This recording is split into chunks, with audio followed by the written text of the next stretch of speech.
Hello, नमस्कार दोस्तों, आप सभी का स्वागत है आपके अपने यूट्यूब चैनल AB97 क्लासेज में। आज की इस वीडियो में हम प्राचीन भारत इतिहास के बारे में हम अध्ययन करेंगे। ये जो क्लास हमारी ऑल कॉम्पिटिटिव एग्जाम के लिए इम्पोर्टेंट रहने वाली है। सीटेट, नेट, एस्टेट एग्जाम के लिए ये क्लास हमारी इम्पोर्टेंट रहेगी। शुरुआत करते हैं प्राचीन भारत इतिहास के स्रोत। अंग्रेजी शब्द हिस्ट्री, ग्रीक शब्द हिस्टोरिया से लिया गया है। जो हिस्ट्री शब्द है किस भाषा से लिया गया है? ग्रीक शब्द है। कौन सा शब्द है? एक जो अंग्रेजी शब्द हिस्ट्री है और ग्रीक शब्द क्या है? हिस्टोरिया, अनुसंधान से लिया गया इतिहास है। सर्वप्रथम इतिहास का उल्लेख हमें किस में मिलता है? अर्थवेद में इतिहास शब्द का उल्लेख मिलता है। जो इतिहास है स्टार्टिंग में जो इतिहास शब्द का उल्लेख हमें किस में मिलता है? अर्थ जो वेद है इसमें मिलता है। कितने वेद हुए? 4 वेद हुए, ऋग्वेद, यजुर्वेद, सामवेद और अथर्ववेद। अथर्ववेद जो है इसमें हमें किस शब्द का उल्लेख मिलता है? इतिहास शब्द का उल्लेख मिलता है। इतिहास क्यों? इतिहास को हम क्यों जानें? ये हमारा सबसे पहला जो क्वेश्चन रहेगा, इतिहास के बारे में हम क्यों जानें। जिस तरह तीर को दूर तक पहुंचाने के लिए धनुष की डोर को कान के पास पीछे तक खींचने के लिए अनिवार्य है, इसी प्रकार हमें वर्तमान और भविष्य को समझने के लिए हमें किसकी जरूरत पड़ेगी? इतिहास की। वर्तमान और भविष्य को समझने के लिए हमें किसकी जरूरत होगी? इतिहास की जरूरत होगी। और वर्तमान और भविष्य तक जानने तक, वर्तमान और भविष्य और जो अतीत है उसके बारे में जानने के लिए हमें किनका जरूरत होगी? वो इतिहास में हमें उन स्रोतों की, सोर्सों की जरूरत होगी जो हमें इस तक पहुंचाने का जो कार्य में करेंगे। तो वो हम आगे जानेंगे कि हम कैसे वर्तमान और जो भविष्य है और जो पीछे है, जो अतीत है, इसके बारे में हम अध्ययन करेंगे कि हम उनके बारे में जो आज का टाइम है और जो पीछे का जो टाइम था वो कैसा था, उसकी तुलना हम कैसे करेंगे। वो हमें इतिहास में सोर्स जो स्रोत होंगे, साहित्यिक स्रोत और पुरातात्विक स्रोत होंगे, उसके बारे में हमें पता चलेगा। तो इसमें है इतिहास को जानने के लिए हमें क्या है? वर्तमान और भविष्य को समझने के लिए इतिहास के अतीत का अध्ययन अनिवार्य है। किसका? अतीत का जो है अध्ययन करना जरूरी है। ये अतीत का अध्ययन करने के लिए हमें किन चीज़ों की जरूरत होगी? वो हमें जरूरत होगी साहित्यिक और पुरातात्विक सोर्स है, जो स्रोत है, उनकी जरूरत होगी। इतिहास की इसी महत्ता को देखते हुए कौटिल्य ने कहा है, राजा को प्रतिदिन कुछ समय इतिहास श्रवण में लगाना चाहिए। जो है कौटिल्य ने कहा था ये शब्द कि राजा को प्रतिदिन कुछ समय इतिहास श्रवण में लगाना चाहिए। ई एच कार के अनुसार इतिहास अतीत और वर्तमान के बीच का अनवरत संबंध है। तो इतिहास है जो अतीत और वर्तमान के बीच जो है, जो अनवरत संवाद है, ये किसने कहा? ई.एच. कार ने कहा। कौटिल्य ने क्या कि राजा को प्रतिदिन है इतिहास को श्रवण मतलब उसको लगाना चाहिए, ये बात कही। व्यूरी के अनुसार क्या? इतिहास विज्ञान है, न कम न ज़्यादा। इतिहास क्या है? इतिहास विज्ञान न तो कम है नहीं ज़्यादा। ये 3 बातें इतिहास के बारे में कही है। इतिहास को क्यों जाने? तो इसका हमारा जो अर्थ निकला है इतिहास के बारे में, इतिहास को जानने के लिए हमें जो वर्तमान है और भविष्य को जानने के लिए हमें अतीत के बारे में अध्ययन करना चाहिए कि पीछे है आज के टाइम और पीछे के टाइम कैसे लोग थे, कैसा कल्चर था, कैसे संस्कृति थी, कैसे लोग रहते थे। आज के घर और पीछे के घर है, कैसे जो बर्तन औजारों में चेंज आया, उसके बारे में हम अतीत को जानने के लिए हमें कुछ स्रोतों की जरूरत होगी। वो स्रोत हमें क्या होंगे? साहित्यिक और पुरातात्विक स्रोत होंगे। उसके माध्यम से हम इतिहास का अध्ययन कर सकते हैं। और भारत का नामकरण कैसे हुआ? सबसे पहले यहाँ से क्वेश्चन बनता है भारत का नामकरण। तो भारत उपमहाद्वीप वास्तविक रूप से कैसा है? त्रिकोणाकार या धनुषाकृति आकार का है। भारतीय उपमहाद्वीप कैसा है? त्रिकोणाकार या धनुष आकृति का है। भारतवर्ष, ये भारत के नाम है। भारतवर्ष, जम्बूद्वीप, इंडिया, हिंदुस्तान, इन हमारे देश के विविध अलग अलग नाम हैं। क्या? भारतवर्ष भी है, जम्बूद्वीप भी है, इंडिया शब्द भी है, हिंदुस्तान शब्द भी है, इन हमारा देश, ये भी नाम भारत के लिए नाम से जाना जाता है।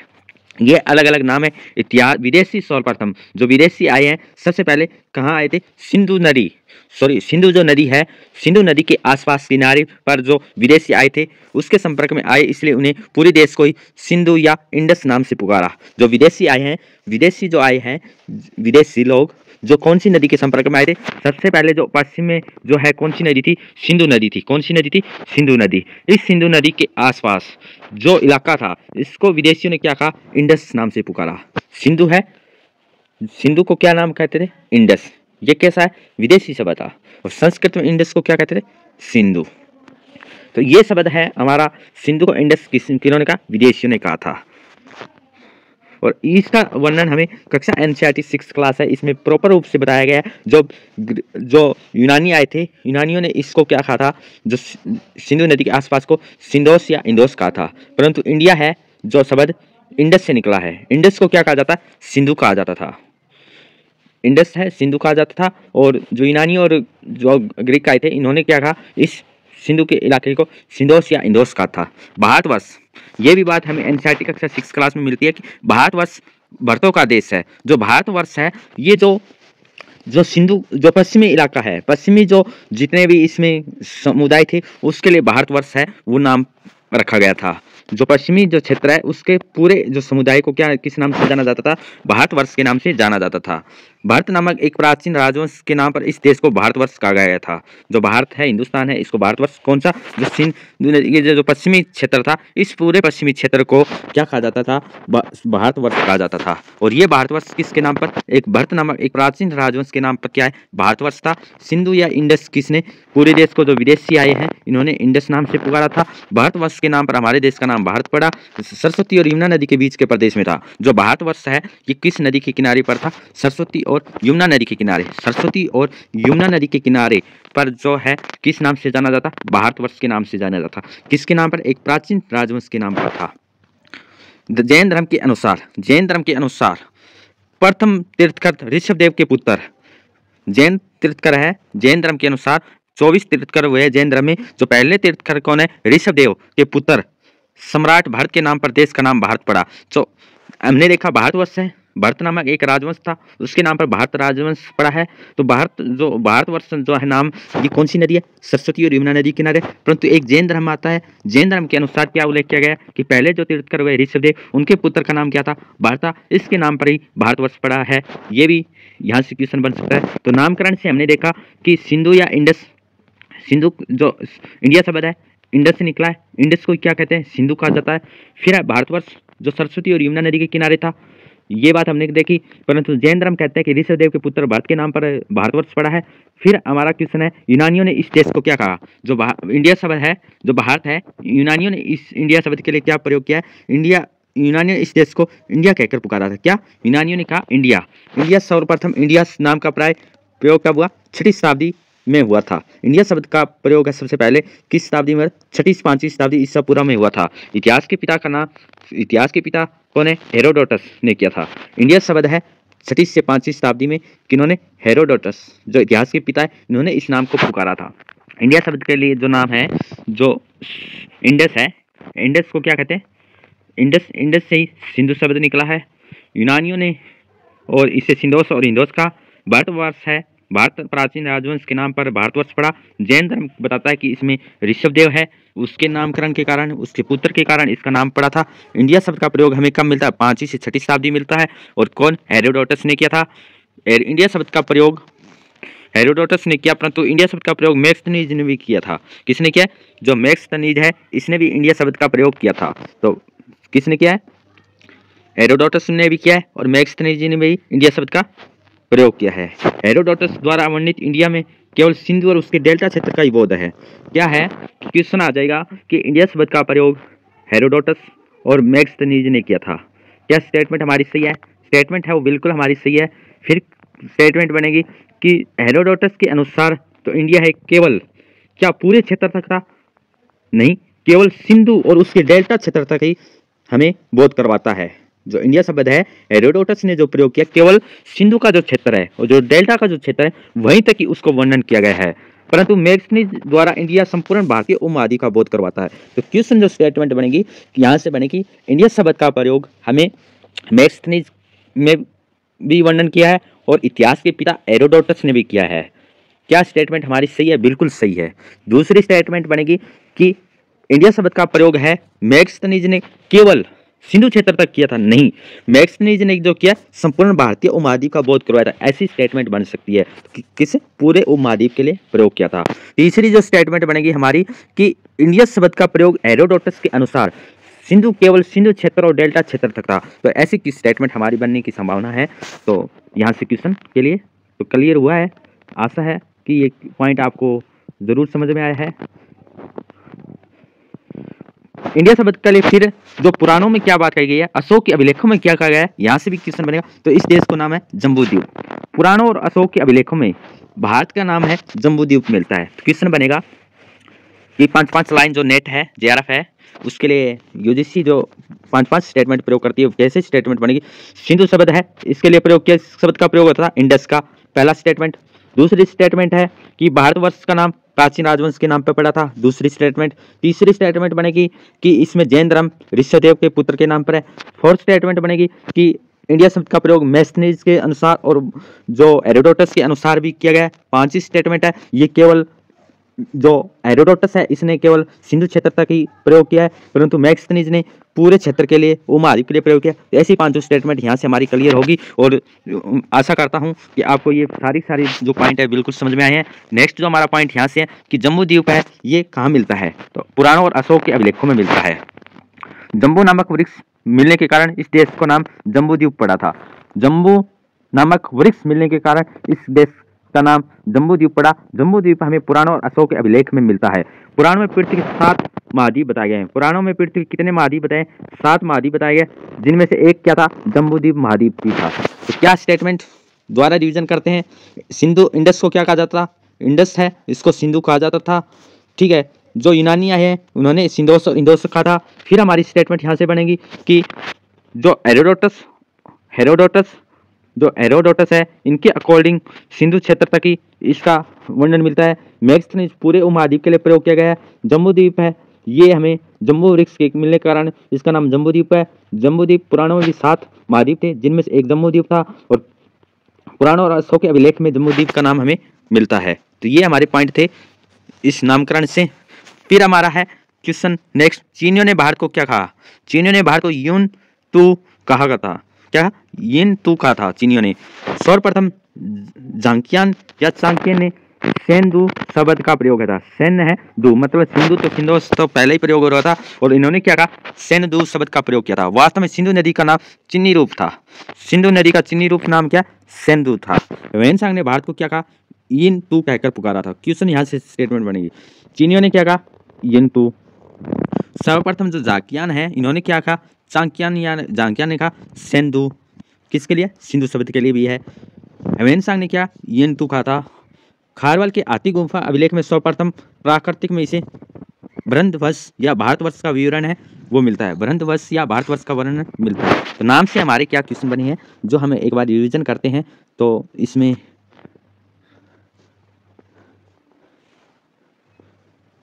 देखो, इसमें जो हमारा क्वेश्चन बनेगा कि सबसे पहले जो हमारा क्वेश्चन बनेगा कि जो इंडस शब्द है, कौन सा शब्द? इंडस शब्द। इंडस शब्द है, इसके लिए प्रयोग क्या हुआ है? सिंधु। सिंधु इंडस शब्द के लिए प्रयोग हुआ है, पहला पॉइंट। दूसरा पॉइंट हमारा पड़ेगा, ये नाम है कि जो यूनानी आए हैं यूनानियों ने इन्होंने क्या कहा?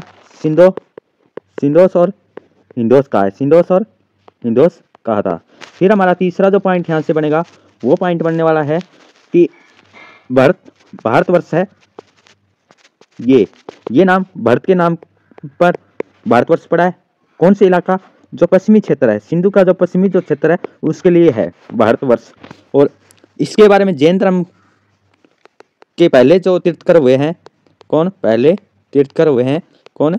ऋषभदेव के पुत्र भारत के नाम पर इसका नाम पड़ता है। फिर पॉइंट हमारा रहेगा, और जो पॉइंट रहेगा कि इंडिया शब्द का प्रयोग किसके द्वारा? हेरोडोटस जो इतिहास के पिता है इन्होंने भी वर्णन किया है। इनके अकॉर्डिंग क्या है? जो सिंधु का क्षेत्र है, सिंधु नदी का क्षेत्र और डेल्टा तक ही इसका वर्णन है। और मैथनीज है, कौन? मैथनीज के अनुसार पूरे उपमहाद्वीप के लिए इंडिया शब्द का प्रयोग किया गया है। ये क्वेश्चन बन गया। फिर हमारा क्वेश्चन है, फिर किसने प्रयोग किया? चीनियों ने जो चीनी है इन्होंने इस वर्णन इंडिया शब्द के लिए क्या प्रयोग किया है? और जो ह्वेनसांग और झांकियांग है इन्होंने इस शब्द के लिए क्या प्रयोग किया है? चीनियों के द्वारा प्रयोग किया गया था वो क्या था शब्द? चीनियों ने जो प्रयोग किया है यिनतू। चीनियों ने कौन सा प्रयोग किया था? यिनतू। और झांकियांग ने है वो सेंदु। चीनियों ने येन तू और जांग्यांग है सेंदु। क्या? सेंदु। येन तू चीनियों के द्वारा और जांग्यांग है इसने क्या प्रयोग किया? सेंदु। और जो ह्वेनसांग है इन्होंने प्रयोग किया है येनतु। ह्वेनसांग के द्वारा येनतु। ह्वेनसांग के द्वारा येनतु। ठीक। फिर हमारा यहाँ से पॉइंट है जम्बू द्वीप। नेक्स्ट जो हमारा पॉइंट रहेगा वो रहेगा जम्बू द्वीप के लिए। जम्बू द्वीप है का वर्णन किस में मिलता है? पुराणों और अशोक के अभिलेखों में जम्बू द्वीप का नाम पड़ता है। हाथी गुफा अभिलेख में क्या है? भारतवर्ष या भरतवर्ष है, ये प्राकृतिक है। ये हमारे यहाँ से क्वेश्चन थे जो बनने की उम्मीद है। नेक्स्ट जो हमारा पॉइंट रहेगा, इस पॉइंट को आगे बढ़ाने से पहले एक हमारा बॉक्स है, इसमें ये जानते हैं उपयोगितावादी। उपयोगितावादी कौन है? जेम्स मिल ने अपनी पुस्तक history of British India. History of British India पुस्तक किसकी है? जेम्स मिल की। कौन से वादी है? उपयोगितावादी है, जिन्होंने हिस्ट्री ऑफ ब्रिटिश इंडिया में भारतीय इतिहास के 3 भागों में विभाजित किया है। भारतीय इतिहास को 3 भागों में बांटने वाले कौन है? जेम्स मिल। पुस्तक हिस्ट्री ऑफ ब्रिटिश इंडिया कौन से वादी है? उपयोगितावादी है। इसने 3 भागों में बांटा है। प्राचीन काल को क्या कहा? हिंदू काल। मध्य काल को मुस्लिम काल। आधुनिक काल को 1817 में प्रकाशित इस पुस्तक से भारत को सांप्रदायिक इतिहास के लेखन की बीज है वो दिया है। तो जेम्स मिल ने इतिहास को कितने भागों में बांटा? 3 भागों में बांटा था। आधुनिक काल को, प्राचीन काल को हिंदू काल कहा था, प्राचीन काल को हिंदू काल, और मध्य काल को मुस्लिम काल, और आधुनिक काल जो मॉडर्न है उसको आधुनिक काल कहा था। विश्व में कपास का उत्पादन सबसे पहले कहाँ हुआ था? बलूचिस्तान में हुआ था। कहाँ हुआ था? बलूचिस्तान में हुआ था। कहाँ पे? मेरगढ़ में हुआ था। कपास का उत्पादन सिंधु नदी के क्षेत्र में भी हुआ था।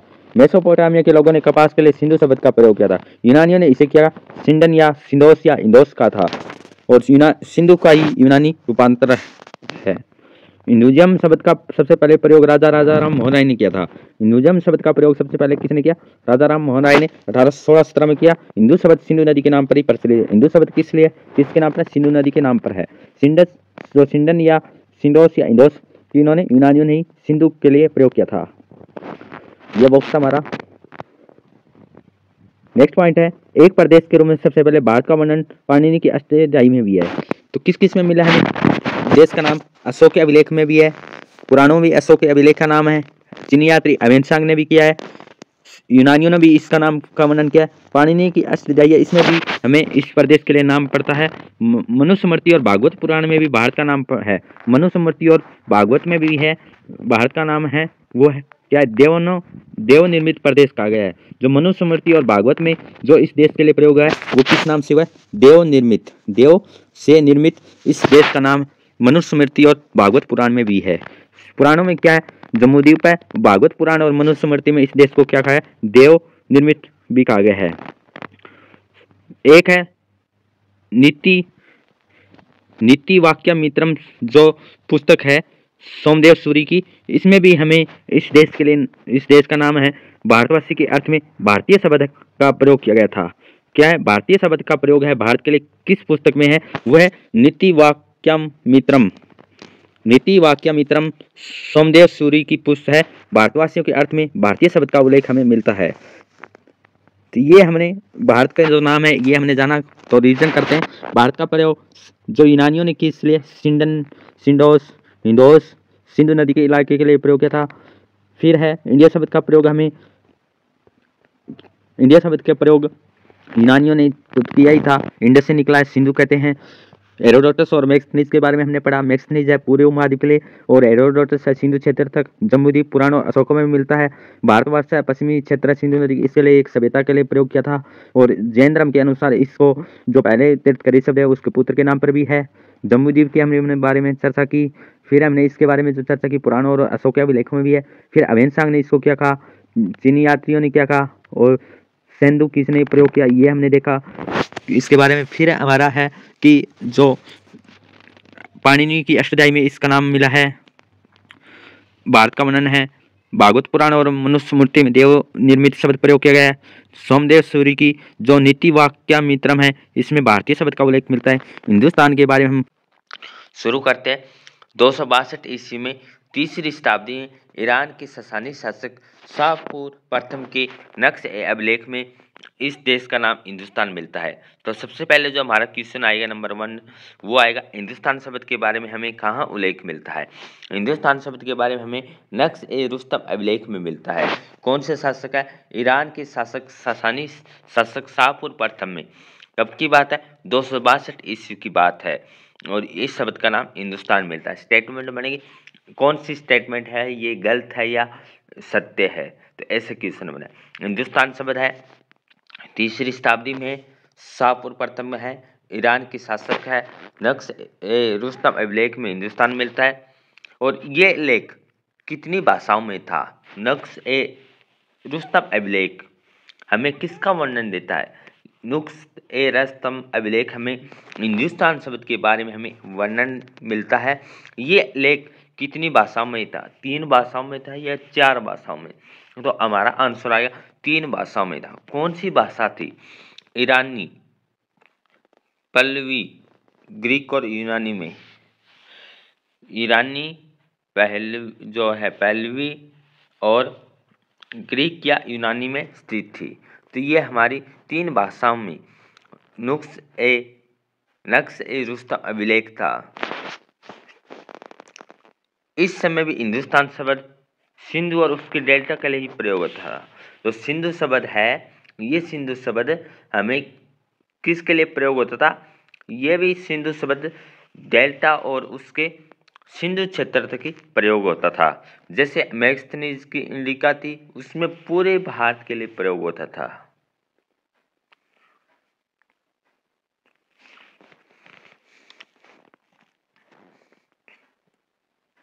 नेक्स्ट पॉइंट हमारा रहेगा यहाँ से 9वीं से 10वीं शताब्दी में।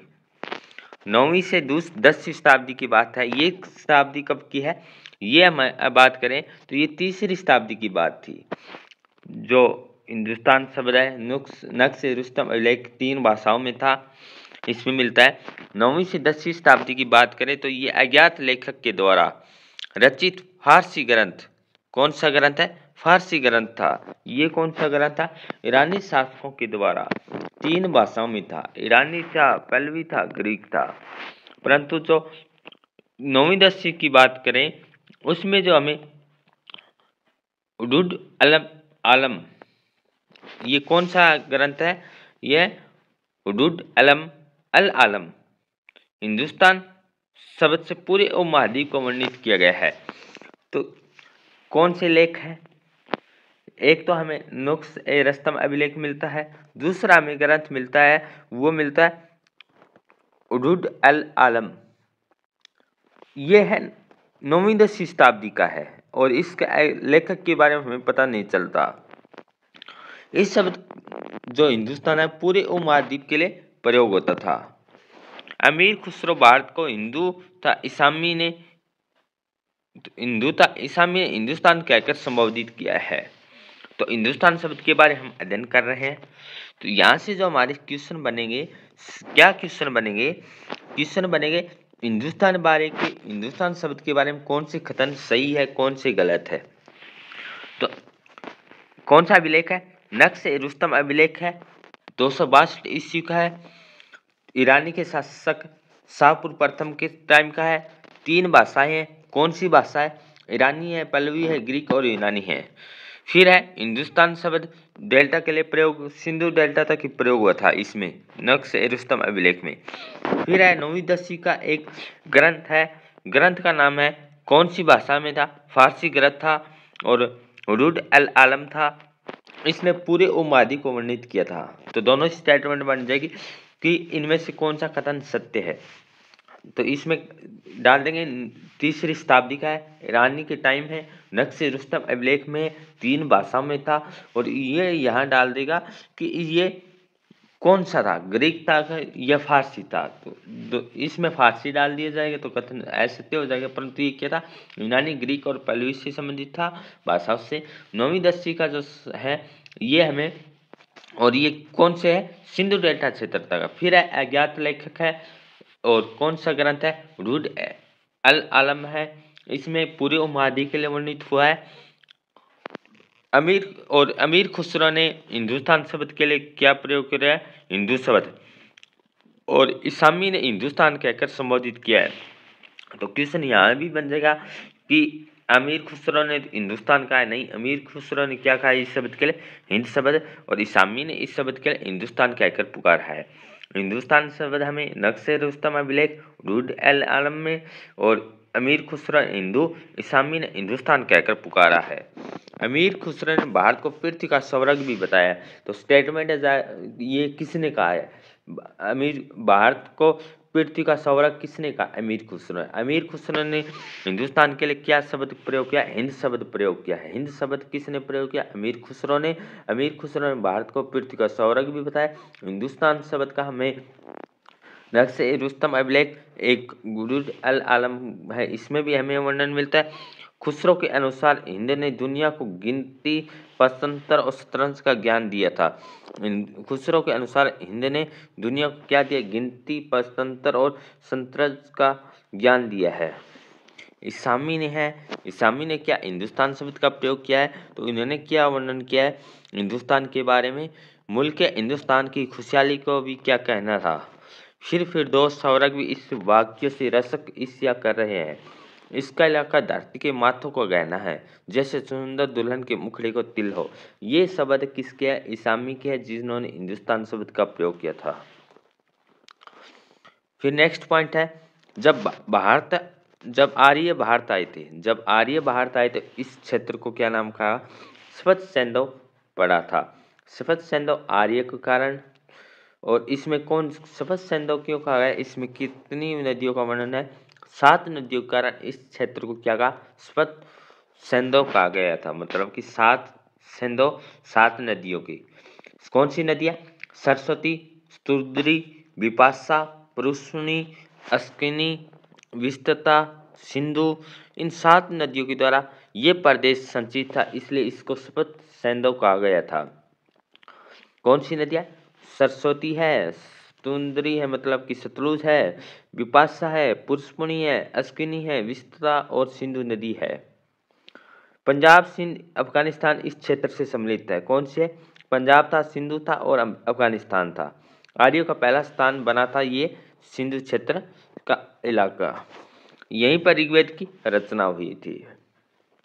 तो अभी तक हमने जो जाना है हिंदुस्तान शब्द के बारे में, क्या जाना है एक बार रिवीजन करते हैं। हिंदुस्तान शब्द के बारे में हमें 3 हिंदुस्तान शब्द है, इसके बारे में हमें एक तो नक्शे रुस्तम अभिलेख है, इसमें मिलता है। ये कौन सा, ईरानी शासक से संबंधित है। कौन सा है, ईरानी शासक से संबंधित। कितनी भाषाओं में, 3 भाषाओं में था। 3 भाषाओं के बाद इस शब्द को क्या, हिंदुस्तान है कौन से क्षेत्र तक, सिंधु क्षेत्र तक था, एरिया तक। फिर हमें एक फारसी ग्रंथ उरुद अल आलम ग्रंथ मिलता है, यह हमें 9वीं 10वीं अज्ञात लेखक के द्वारा संबंधित है। इसमें हिंदुस्तान शब्द पूरे उपमहाद्वीप के लिए प्रयोग किया गया था। फिर हम बात करते हैं कि हिंदुस्तान शब्द का प्रयोग इसामी ने भी किया था। इसामी ने हिंदुस्तान शब्द का प्रयोग है, उन्होंने कुछ लाइनें हैं वो भी वर्णन किया था। अमीर खुसरो ने इस क्षेत्र को, हिंदुस्तान शब्द को हिंद कहा था, और इसने भारत को पृथ्वी का स्वर्ग भी बताया था। हिंदुस्तान शब्द आर्यों के कारण सैंधव पड़ा था। 7 नदियाँ थी, कौन सी थी, सरस्वती थी, स्तुद्री, विपाशा, पुष्पनी, अस्किनी, विस्तता और सिंधु थी। यहीं पर ही ऋग्वेद की रचना हुई थी। अब हमारा नेक्स्ट पॉइंट रहेगा कि सर्वप्रथम ऐतरेय ब्राह्मण भी भारतीय उपमहाद्वीप को कितने भागों में, 5 भागों में। भारतीय उपमहाद्वीप को 5 भागों में विभाजित किया गया। कौन से है, सर्वप्रथम ऐतरेय ब्राह्मण में। क्वेश्चन बन जाएगा, ऐतरेय ब्राह्मण में इस हिंदुस्तान शब्द है, इसको कितने भागों में बांटा गया, 5 भागों में बांटा गया है। कौन से भाग है, मध्य प्रदेश, मध्य देश, मध्य हो गया। अगर बात करते हैं हम, ये इंडिया था, इस शब्द के लिए बीच में क्या हो गया, मध्य, उत्तरापथ, और एक था दक्षिणापथ। मध्य, उत्तरापथ, दक्षिणापथ, प्राच्यपथ,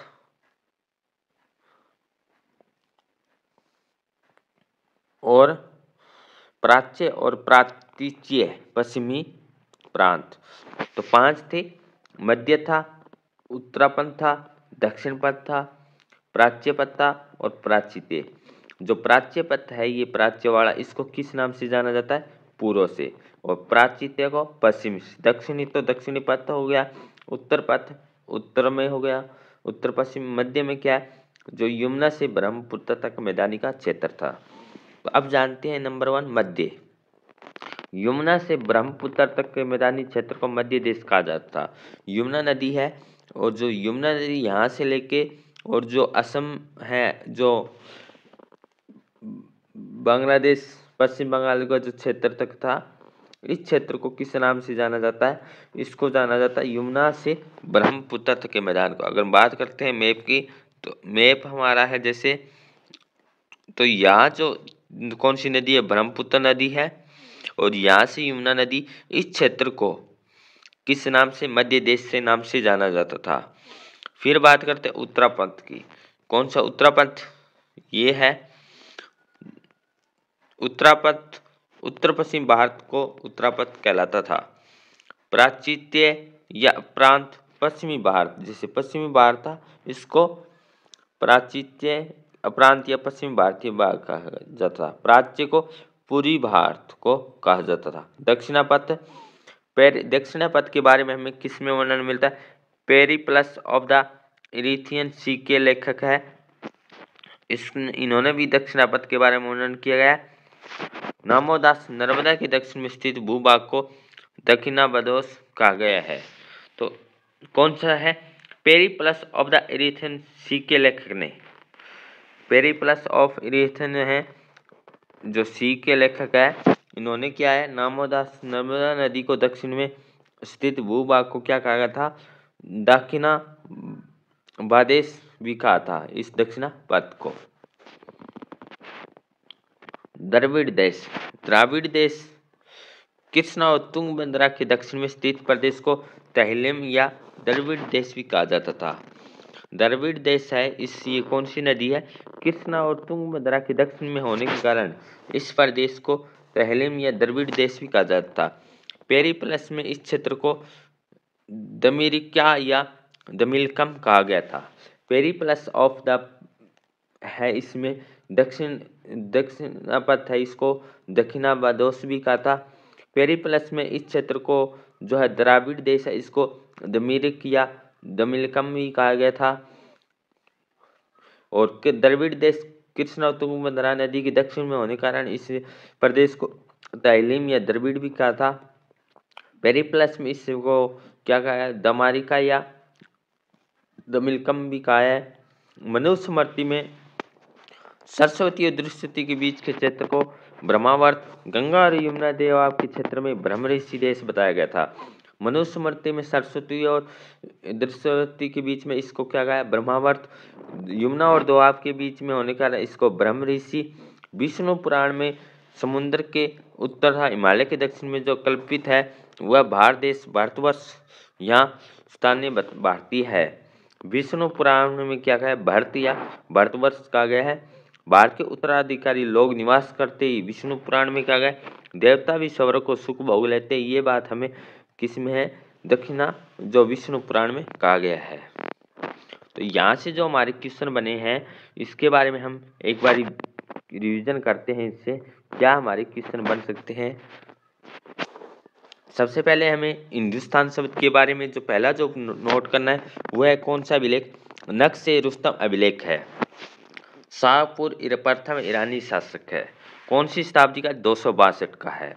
3 भाषाओं में है, ईरानी, पाली और ग्रीक यूनानी में है। हिंदुस्तान शब्द डेल्टा तक है, सिंध तक इसमें। फिर है 9वीं से 10वीं शताब्दी का फारसी ग्रंथ है, अज्ञात है। लेखक रुड-ए-आलम है। पूरे उपमहाद्वीप को वर्णित करता है। अमीर खुसरो ने भारत को हिंदू कहा है और भारत का पृथ्वी का स्वर्ग भी कहा गया है। इसामी ने हिंदुस्तान कहकर पुकारा है। इसामी ने इस क्या गुणगान जो इसका गुणगान किया है वह हिंदुस्तान की खुशहाली के बारे में। फिरदौस स्वर्ग इस बागियों से इस रसक कर रहे हैं। इसका इलाका धरती के माथे का। ये बात है कौन बता रहा है? इसामी बता रहे हैं। हिंदुस्तान शब्द आर्यों के कारण इस क्षेत्र को क्या कहा? सपत सिंधु कहा गया। 7 नदियां इंपॉर्टेंट है, कौन सी है? सरस्वती है, स्तुद्री, विपाशा, पुष्पणी, अस्किनी, विस्तृता और सिंधु है। पंजाब, सिंधु और अफगानिस्तान इसमें क्षेत्र है। ऐत्रेय ब्राह्मण में इस प्रदेश को कितने भागों में? 5 भागों में। मध्य देश जो है ये कौन सा है? गंगा और यमुना के दोआब, गंगा और जो यमुना के दोआब है इसको मध्य देश कहा गया था। उत्तरापंथ है, उत्तर और पश्चिम में था।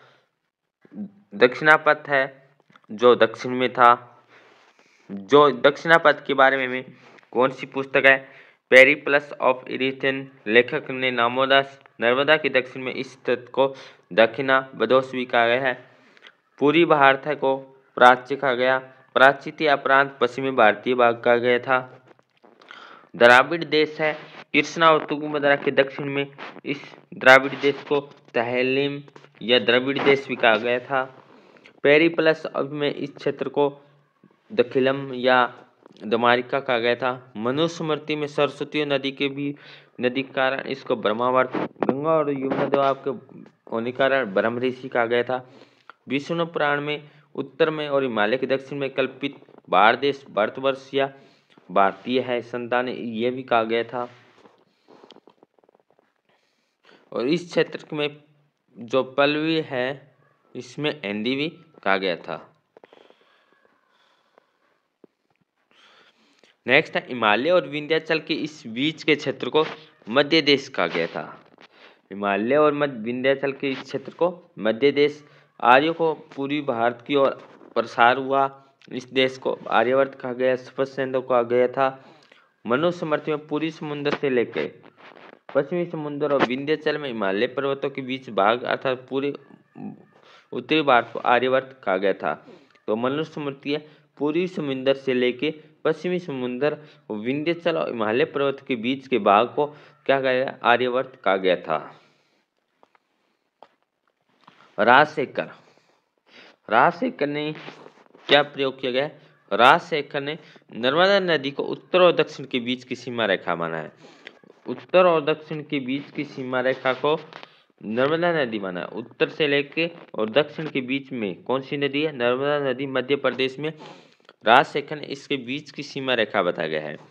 पुराणों में नर्मदा नदी को मेकल पर्वत की कन्या, जो नर्मदा नदी है इसको पुराणों में क्या कहा है? मेकल पर्वत की कन्या या मेकल सुता कहा गया है। तो क्वेश्चन बन जाएगा नर्मदा नदी को मेकल की पर्वत कन्या या मेकल सुता कहा गया है। ये किस में कहा गया है? नर्मदा नदी में को कहा गया है पुराणों में। हिंदुकुश पर्वत को यूनानी लेखकों ने, जो हिंदुकुश पर्वत उत्तर पश्चिम में, इसको यूनानी लेखकों ने पेरोपनिसस या इंडियन काकेसस कहा गया है। पेरोपनिसस या इंडियन काकेसस कहा गया है। ये यूनानी जो लेखक है, ग्रीक जो लेखक है, हिंदुकुश पर्वत को कहा गया है।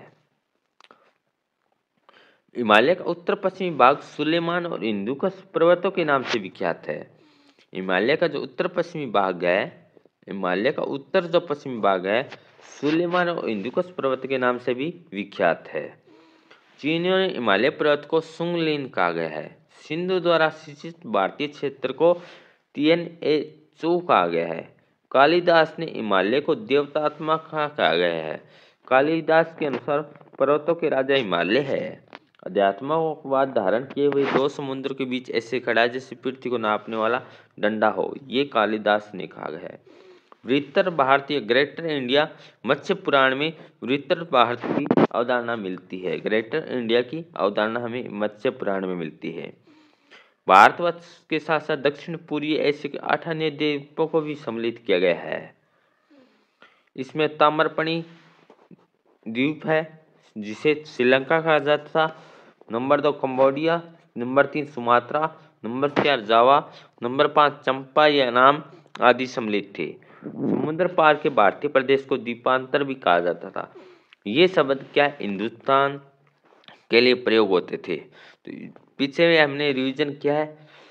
तो रुस्तम अभिलेख था, रुड-ए-आलम अभिलेख था, अमीर खुसरो ने हिंद और भारत को पृथ्वी का स्वर्ग बताया था। इसामी ने हिंदुस्तान किया था। फिर स्पत सेंधव 7 नदियों के कारण, आर्यों के कारण इसको स्पत सेंधव कहा गया था। 7 नदियों के बारे में हमने अध्ययन किया था। फिर हिमालय और विंध्याचल के इसको मध्य देश कहा गया था। राजशेखर ने इस नर्मदा नदी को दक्षिण और बीच की सीमा रेखा माना था। मैकाल पर्वत में नर्मदा नदी को कन्या की देवता या मैकल सुता कहा गया था। हिंदुस्तान पर्वत को यूनानी लेखों ने पेरोपनिस इंडियन काकेसस कहा गया था। इंची ने हिमालय पर्वत को सुंगलिन कहा गया था और सिंचित क्षेत्र के सिंधु के कारण इसको तियनचू कहा। कालिदास ने देवदत्ता आत्मा कहा गया था। तो ये हमने हिंदुस्तान के बारे में हमने अध्ययन किया था। फिर हम नेक्स्ट जो टॉपिक रहेगा हमारा प्राचीन भारतीय इतिहास के स्रोत के बारे में हम अध्ययन करेंगे। इतिहास को जानने के लिए हमने सबसे पहले हमें क्या ज़रूरत होती है, स्रोत होते हैं, जो भी सोर्स है उन इतिहास को जानने के लिए हमारी मदद करते हैं। जो अतीत के बारे में जानने के लिए, अतीत से वर्तमान तक उसका संबंध, उसका रिलेशन बनाने के लिए हमें किन की आवश्यकता होती है इतिहास में, वो होती है स्रोत की। दोस्तों, 2 प्रकार के स्रोत होते हैं, साहित्यिक स्रोत और पुरातात्विक स्रोत, जो ये हमें बताएंगे कि आज के युग और जो प्राचीन जो युग था इसमें क्या रिलेशन, क्या संबंध था। दोनों संबंधों के बारे में, जो प्राचीन समय से लेके और आज में कुछ जो तालमेल है वो कैसा है, इसके बारे में प्राचीन इतिहास को जाने। जो प्राचीन सभ्यता, प्राचीन आदि मानव उनसे हमें संबंधित रिलेशन बनाने के लिए, उनसे संबंधित हमें जानने के लिए स्रोत की आवश्यकता होती है। तो कितने प्रकार के स्रोत होते हैं, साहित्यिक स्रोत और पुरातात्विक स्रोत। साहित्यिक स्रोत में धार्मिक ग्रंथ और लौकिक ग्रंथ और विदेशी यात्रियों का विवरण हमें मिलता है। बात करते हैं साहित्यिक लिटरेचर जो सोर्स है, उसमें हमें धार्मिक ग्रंथ, लौकिक ग्रंथ और विदेशी यात्रियों के विवरण का बारे में हमें अध्ययन मिलता है। जो धार्मिक ग्रंथ है इसमें कौन कौन से? ब्राह्मण साहित्य, बौद्ध साहित्य और जैन साहित्य। ब्राह्मण साहित्य, बौद्ध साहित्य और जैन साहित्य। इसमें से हमें स्रोत है, जो सोर्स है, इसमें से एक क्वेश्चन जरूर यूजीसी नेट एग्जाम में पूछा जाता है कि आपको एक क्वेश्चन यहां से जरूर मिलेगा, या तो बौद्ध साहित्य से, ब्राह्मण साहित्य से या जैन साहित्य से आपको पूछा जाएगा कि ये पुस्तक किससे संबंधित है या ये जो स्रोत है ये किससे संबंधित है। तो एक क्वेश्चन है वो जरूर यहां से बन सकता है हमारा। बात करते हैं ब्राह्मण साहित्य, बौद्ध साहित्य और जैन साहित्य। तो इसमें कौन से है? वेद है, ब्राह्मण है, अन्य उपनिषद, वेदांग, सूत्र, महाकाव्य, धर्मशास्त्र। ये हमारे साहित्यिक स्रोत के हैं। जो वैदिक साहित्य के जो भाग है वो 4 भाग कौन कौन से? वेद, ब्राह्मण, अन्य, उपनिषद।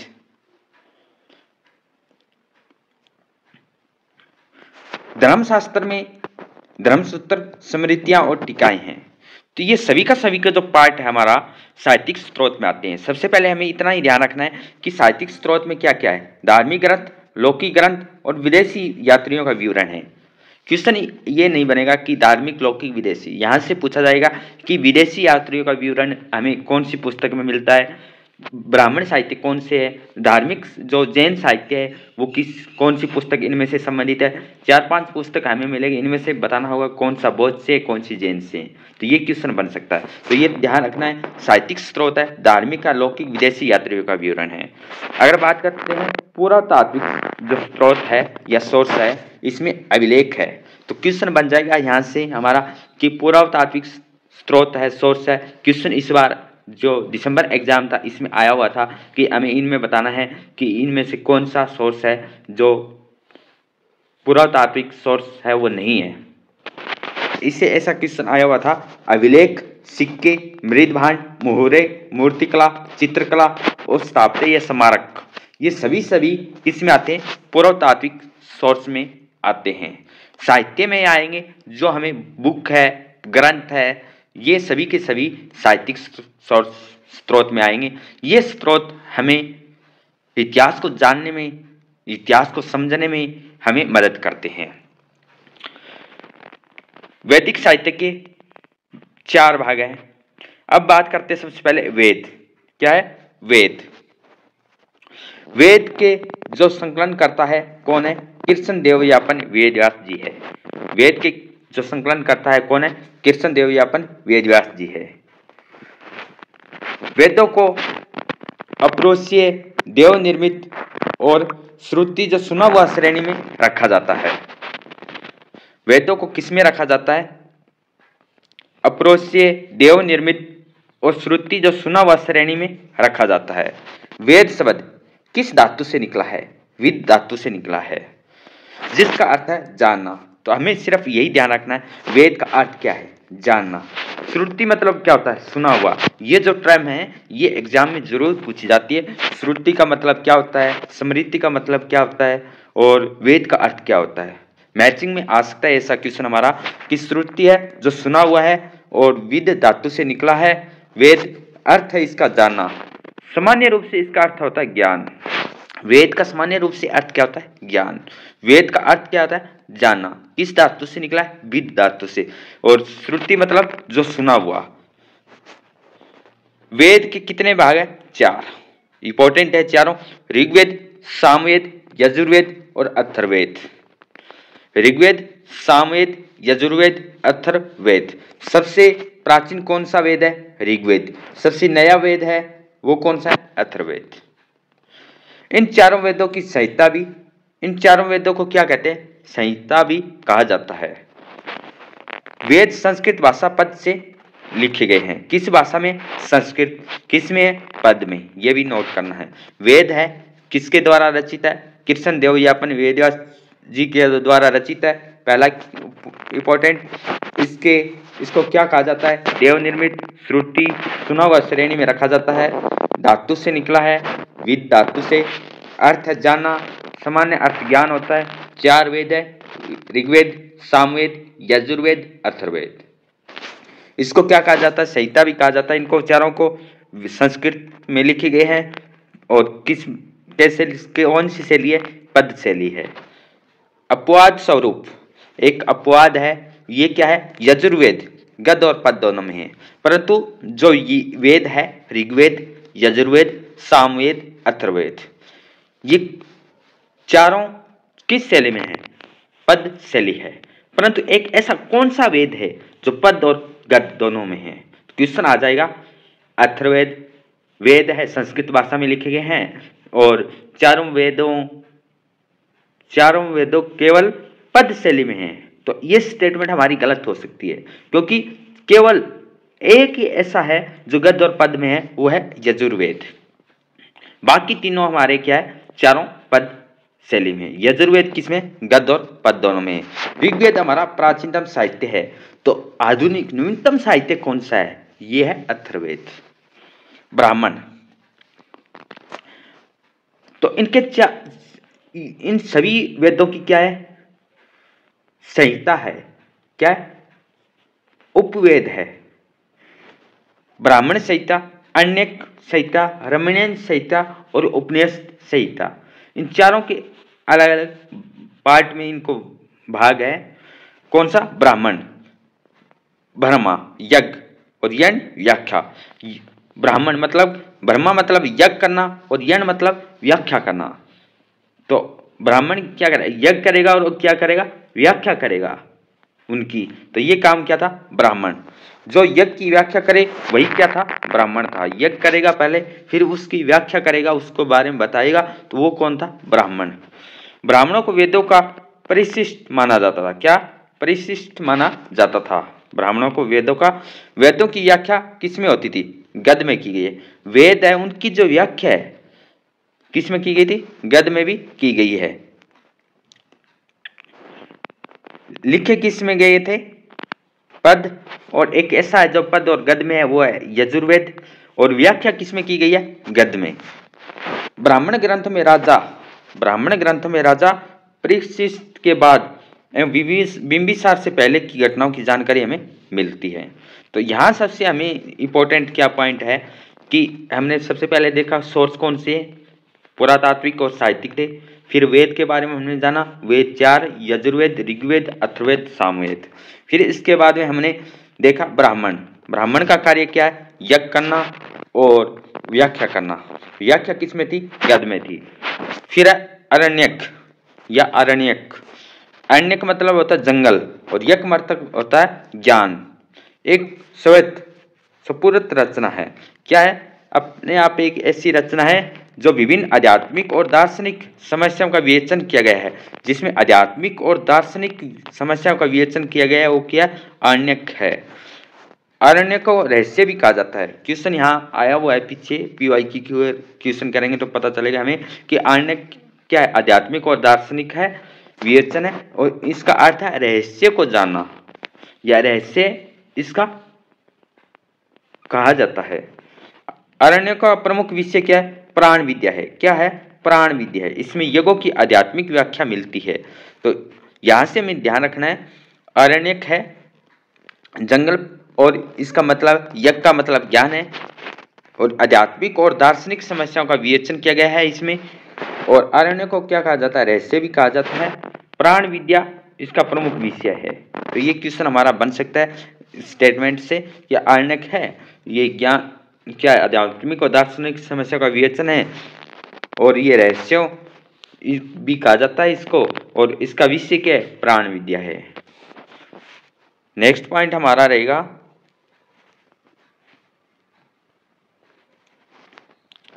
उपनिषद। उपनिषद के बारे में क्या है? उप मतलब गुरु के पास, नी मतलब शिष्य, सद मतलब बैठना, गुरु के पास बैठना, अर्थात गुरु के समीप बैठकर शिष्य जो ज्ञान प्राप्त करे वो क्या है? उपनिषद है। ब्राह्मण देखा यज्ञ और करना और व्याख्या करना। अरण्य क्या था? दार्शनिक और आध्यात्मिक चिंतन, रहस्य को जानना, प्राण विद्या इसका विषय था। और उपनिषद था कि गुरु के पास समीप बैठकर शिष्य को जानना और ज्ञान प्राप्त करे, वो क्या था? उपनिषद था। वैदिक साहित्य का अंतिम भाग वैदिक साहित्य है, इसका अंतिम भाग क्या था? उपनिषद था। वैदिक साहित्य का अंतिम भाग क्या है? उपनिषद है। इसलिए उपनिषदों को वेदांत भी कहा जाता है। कभी पूछ लिया जाएगा कि उपनिषद को वेदांत क्यों कहा जाता है? वेदों का अंतिम भाग क्या है? उपनिषद है, इसलिए इसको क्या कहा जाता है? वेदांत कहा जाता है। भारतीय दर्शन की शुरुआत आरण्यक से होती है। भारतीय जो दर्शन है उसकी शुरुआत किससे होती है? आरण्यक। और आरण्यक का मतलब हमने देखा रहस्य होता है, दार्शनिक और आध्यात्मिक चिंतन होता है, प्राण विद्या इसका विषय होता है। परंतु इसमें क्या है कि शुरुआत किससे होती है? आरण्यक से होती है, जबकि चरम जो समापन है वो किससे होता है? उपनिषद माना जाता है। जो क्वेश्चन आगे कहीं इंटरव्यू में भी ऐसा क्वेश्चन पूछा जा सकता है कि उपनिषद है को वेदांत क्यों कहा जाता है? उपनिषद को वेदांत इसलिए कहा जाता है क्योंकि वेद के अंतिम भाग है, इसलिए इनको क्या कहा जाता है? वेदांत कहा जाता है। फिर आ जाएगा कि भारतीय जो दार्शनिक है उसकी शुरुआत किससे होती है? आरण्यक से होती है, परंतु जो चरम है, समापन है, वो किससे होता है? उपनिषद से होता है। तो बहुत ही बड़ा जो पॉइंट है ये, हमें ऐसे इंटरव्यू में भी ऐसे क्वेश्चन है पूछे जा सकते हैं। उपनिषद में आत्मा एवं ब्रह्मा का वर्णन है। उपनिषद में क्या है? आत्मा है, ब्रह्मा का वर्णन है, वो किया गया है। इनका प्रमुख विषय क्या है? आत्म विद्या। प्रमुख विषय क्या है उपनिषद का? वो है आत्म विद्या। तो उपनिषद के बारे में हमने जाना। उपनिषद के बारे में जानने तो इसमें कुछ फैक्ट है, वो एक बार डिस्कशन करते हैं। सभी को पता है गुरु के पास में बैठना, ये क्वेश्चन नहीं पूछा जाएगा। क्वेश्चन जो बनेगा इनको क्या उपनिषद वेद के अंतिम भाग है, क्या इनको वेदांत कहा जाता है? जरूर, यस, उपनिषद को हम वेदांत कहते हैं। क्यों कहते हैं? क्योंकि वेदों के अंतिम भाग होने के कारण। क्वेश्चन ऐसा भी बन सकता है उपनिषद को भारतीय दार्शनिक की शुरुआत कहा जाता नहीं, शुरुआत किससे माना जाता है? वो माना जाता है आरण्यक है उनसे माना जाता है, परंतु चरम है वो किससे होता है? उपनिषद से होता है। ठीक, उपनिषद को क्या आत्मा और ब्रह्मा का वर्णन माना जाता है। विषय क्या है? आत्मा विद्या है। उपनिषद की रचना कहाँ हुई थी? गंगा घाटी में हुई थी। तो यहाँ गंगा की जगह ब्रह्मपुत्र है, सतलुज, सिंधु दे दिया जाएगा, तो ये क्या आएगा? गंगा घाटी में हुई है। इसके निर्माण में ब्राह्मण वर्ग के स्थान पर क्षत्रिय वर्ग की विशेष योगदान दिखाई देती है। क्वेश्चन इंपॉर्टेंट, यहाँ यही लाइन हमको पकड़नी है। उपनिषद का मतलब हमें पता है। उपनिषद को क्या कहा जाता है? वेदांत कहा जाता है। ये एक रीजन हमने देखा क्यों कहा जाता है, वेदों के अंतिम भाग होने के कारण। फिर हमने पॉइंट देखा कि इसकी शुरुआत भारतीय दार्शनिक की है, उसकी शुरुआत आरण्यक, समापन चरम उपनिषद से। अर्थ क्या है? विषय क्या है? विषय क्या है? आत्मविद्या, आत्मा और ब्रह्मा का वर्णन है, और इसका विषय आत्मविद्या है। किसके किनारे? गंगा घाटी के किनारे इसकी रचना हुई है। निर्माण में किसने इंपॉर्टेंट स्थान रहा? ब्राह्मण वर्ग नहीं था। कौन सा वर्ग था? क्षत्रिय वर्ग। क्वेश्चन बन सकता है कि उपनिषद है, ये वेदांत का भाग है, वेदों के अंतिम भाग होने के कारण इसको वेदांत कहा जाता है। इसकी रचना गंगा घाटी के पास हुई थी, और इसकी रचना को जो प्रमुख स्थान है रहा है वो रहा है ब्राह्मण वर्ग का। तो ये स्टेटमेंट हमारी गलत हो जाएगी। किसका रहा है? क्षत्रिय वर्ग का स्थान रहा है। उपनिषद गद पद और गद, उपनिषद में गद भी है, पद भी है, और गद पद भी है, दोनों ही है। पद क्वेश्चन यहाँ से इंपॉर्टेंट है हमारा। एक और अगर यहाँ से क्वेश्चन बनेगा तो उपनिषद में जो पद है कौन है? मुंडक, श्वेता, स्वर, कंठ, ईशोपनिषद पद। गद में क्या है? मांडुक्य, ऐतरेय, तैत्तरीय, छांदोक्य और बृहदारण्यक, कौशिकी आदि गद में है। तो क्वेश्चन आ जाएगा उपनिषद में जो गद है और पद है, तो पद कौन से? मुंडक, श्वेता, स्वर, कंठ और ईशोपनिषद। गद कौन से है? मांडुक्य है, ऐतरेय है, तैत्तरीय है, छांदोक्य है और बृहदारण्यक है और कौशिकी है। तो गद में क्या ध्यान रखना है? मांडू, ऐत्र, तैत्तरीय, छांदोक्य, बृहद, कौशिकी। इतना थोड़ा सा ध्यान रखेंगे तो याद हो जाएगा। पद में मुंडक, श्वेतास्वर, कंठ और ईशो। तो कैसे याद रख सकते हैं? याद रखने की ट्रिक बनेगी पद के लिए। मुंडे ने श्वेत कंठ, मुंडक ने ईशु के क्या कंठ पकड़े, किस लिए? श्वेता के लिए। मुंडक ने ईशु के कंठ पकड़े, किसके लिए? श्वेतावक के लिए। तो यह से याद रख सकते हैं। गद के लिए मांडू ने, तो इसकी कोई ट्रिक नहीं नीचे वाले की। गद और पद, जो पद में है उपनिषद तो वो तो हमने देखा मुंडक है, श्वेतास्वर है, कंठ ईशोपनिषद है। गद है वो क्या? मांडुक्य है, ऐतरेय, तैत्तरीय, छांदोक्य और बृहदारण्यक और कौशिकी है। परंतु गद और पद दोनों में उपनिषद है वो कौन है? केन उपनिषद और पर्सन उपनिषद। किसमें? गद और पद दोनों में। स्टेटमेंट क्या बन सकती है? स्टेटमेंट हमारी बनेगी उपनिषद के बारे में कि उपनिषद है क्या वेदों के अंतिम भाग है? हाँ, इसलिए इसको वेदांत कहा जाता है। ठीक, क्या इसका विषय क्या है? इसका विषय क्या है? विषय इसका आत्मविद्या है। ठीक है। कौन सी गंगा घाटी है? गंगा घाटी किनारे रचना हुई है। किसका योगदान रहा है सबसे ज्यादा? क्षत्रिय वर्ग का रहा है। किस में है? गद और पद में है। गद पद में भी है। गद पद कौन से है? गद कौन से है ये हमने जाना। फिर गद और पद है वो कौन से है? केन उपनिषद, पर्सन उपनिषद है। फिर सबसे अगला नेक्स्ट पॉइंट हमारा रहेगा कि कितने उपनिषद है? 108 उपनिषद है, परंतु इसमें हमें पता है कि 200 से ज्यादा है। परंतु जो 108 उपनिषद है का उल्लेख किसमें मिलता है? वो मिलता है मुक्ति कोपनिषद। मुक्ति कोपनिषद में 108 उपनिषद है, उनका उल्लेख मिलता है। शंकराचार्य ने केवल 10 उपनिषदों में अपना भाष्य लिखा है। तो शंकराचार्य ने कितने उपनिषदों में? 10 उपनिषदों में अपना भाष्य लिखा है। ये 10 उपनिषद प्राचीनतम एवं प्रमाणिक है।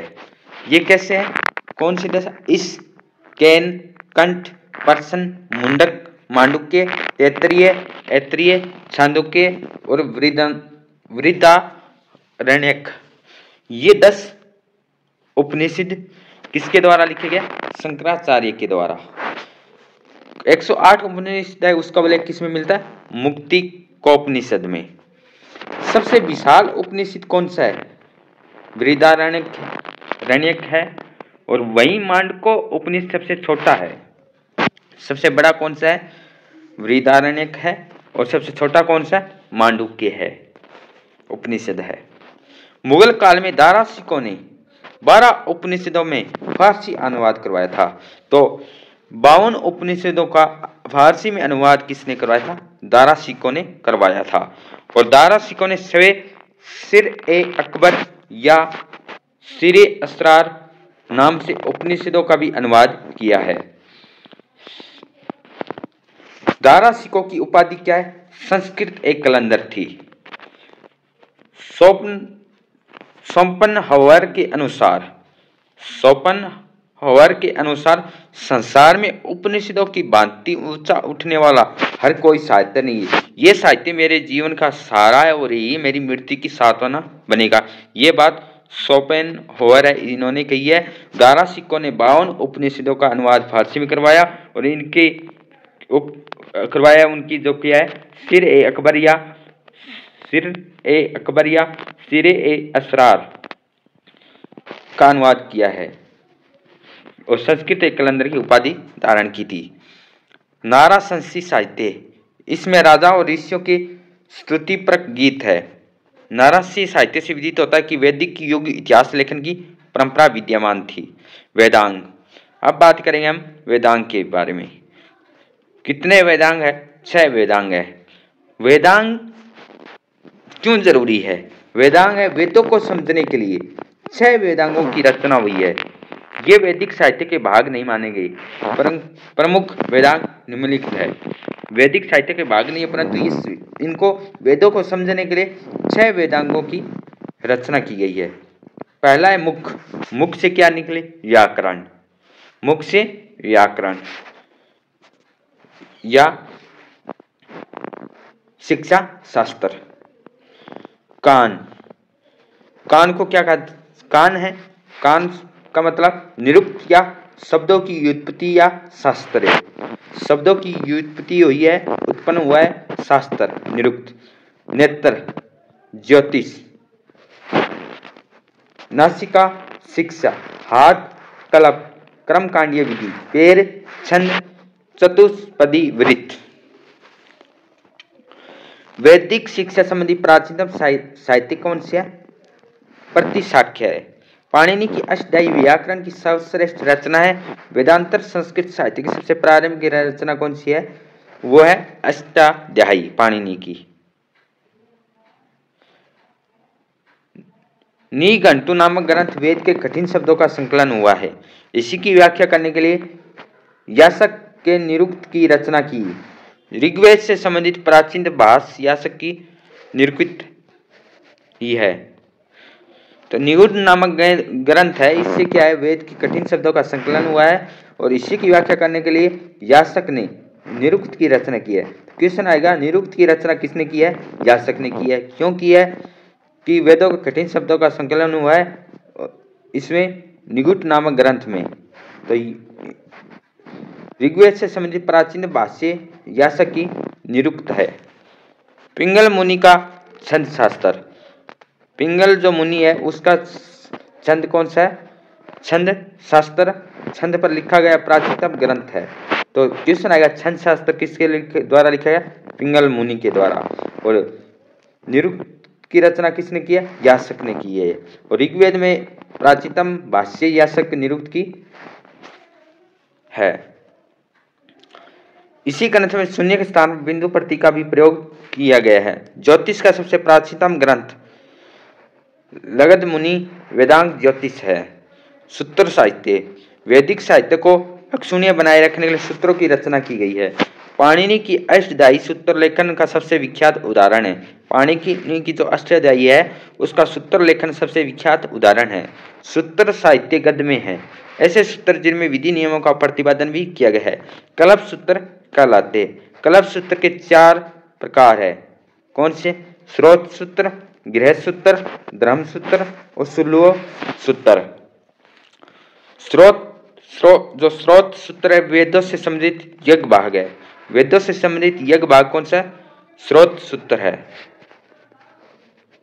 गृह सूत्र जिसमें संस्कारों का उल्लेख मिलता है। धर्म सूत्र जिसमें हमें भारतीय विधि के प्रारंभिक स्रोत है, इसमें सामाजिक नियमों का उल्लेख मिलता है। सुलभ सूत्र इसमें भारतीय ज्योतिर्मय का विकास इसी से माना गया है। यज्ञवेदियों के निर्माण के लिए माप के विविध तरीकों का वर्णन है। महाकाव्य और रामायण के बारे में हम नेक्स्ट क्लास में अध्ययन करेंगे। इससे पहले एक पॉइंट आया हमारा, सातवाहनों का पूरा इतिहास अभिलेखों के आधार पर लिखा गया है। पूरा इतिहास अभिलेखों के आधार पर लिखा गया है। हिंदी यवन शासकों और मौर्योत्तर गणराज्यों का पूरा इतिहास सिक्कों के आधार पर लिखा गया है। वृद्ध फल्यायन वंश का पूरा इतिहास ताम्रपत्रों के आधार पर लिखा गया है। तो ये आज के इस क्लास में हमने इतिहास के स्रोत के बारे में जाना था। तो इतिहास में स्रोत के बारे में पुरातात्विक और साहित्यिक के बारे में हमने अध्ययन किया। ऋग्वेद के बारे में हमने जाना। आरण्यक के बारे में हमने जाना कि क्या होता है आरण्यक। उसके बाद हमने उपनिषद के बारे में जाना था। उपनिषद है, फिर इसमें जो हमारा पॉइंट आया था आगे वो था कि कितने वेदांग हुए हैं, ये हमने जाना। और नेक्स्ट क्लास में हम रामायण और महाभारत महाकाव्य के बारे में हम डिस्कशन करेंगे। अगर आपको सेशन अच्छा लगा है तो लाइक और सब्सक्राइब अभी तक नहीं किया तो ज़रूर करें। Thank you all of you. जय हिंद जय भारत। मिलते हैं कल नेक्स्ट क्लास में।